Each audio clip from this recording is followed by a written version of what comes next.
The accent wall you're about to see was made completely on a whim out of one scrap piece of wood with no nail gun and really no planning of any kind. It is extremely imperfect, and the haters on social media would have a field day. This project was done almost 5 years ago, and I've done a whole lot of DIYing since then. However, this is a project that you can do at any experience level, and I'm going to show you how to do it as a complete beginner with very, very limited tools. So first, I already had my wall painted the blue I wanted. Of course, I also had a failed half-done project already on this wall and don't have any good before photos.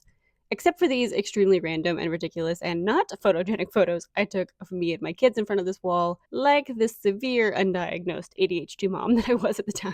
Anyway, the point is that it's ideal to have the wall painted the color you want first. And again, I did basically no planning. The extent of the planning I did here was taking some painter's tape and marking some lines to get a general design idea of what I wanted. This step is totally optional because I ended up not really using the tape anyway, but it can help you get a visual. Then I found a scrap piece of wood in my garage, which was 10 inches wide, 1 inch thick, and I used another scrap piece of wood to make a jig, and I used my circular saw and cut this to 1/2 inch pieces. If you don't have a circular saw or just want to skip this step and get extremely affordable and probably better boards from Lowe's or Home Depot, go for it. Right now, a 1x2 inch board at Lowe's is $1.53. So this is not going to set you back very far. Before you forget, will you please subscribe so I can keep doing these? I'm still growing this channel. Thank you so much. Okay, I then went to the wall with those boards from this random board and used a nail and a hammer to hammer these boards into the wall. I'm not sure the internet has ever seen an accent wall made with anything other than a nail gun.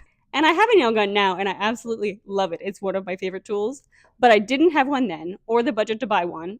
But that didn't stop me, and it shouldn't stop you either. Another crazy thing I did here was place two boards next to each other when I wanted them to be longer, instead of trying to make a board the right length. This is not something you'll need to worry about if you buy boards from a store, which you probably will, but just an interesting note of how imperfectly this project was done and still ended up being a really, really great part of my house for a long time. And spoiler alert, I didn't even fix it well or even at all. And I still got so many compliments on this throughout the couple years that I lived in this house. Obviously, taking the steps to not have seams between the boards is very, very easy, but also things don't have to be perfect to be great. I also didn't cut any of the edges of my boards at an angle. So where they hit the ceiling and where they hit the baseboard was just the regular board. And I don't think anyone noticed that. Of course, my current self would just use my miter saw to cut those at an angle. It's very, very easy. However, again, no one ever noticed that. As I went on using my literal nail and hammer, I just used a level to make sure all the boards were at a 45-degree angle. And I followed the tape lines until I didn't anymore. Finally, the last thing I did was fill the nail holes and then paint with a brush over the boards that I added. And that's it. This wall took me about 2 hours in total with two little kids chasing me around. It's outside. Yeah? Mommy, I'm gonna put this outside now. And I suddenly had an accent wall in my office. This ended up being the background for many, many Zoom calls, and I think I got a compliment almost every single time. As a quick recap, here are some things I didn't do on this accent wall. I didn't buy a single thing, I just used what I had. I didn't add vertical boards on the edges of the wall or even the top and the bottom. That's just a preference. I didn't cover the texture on the wall to make it smooth.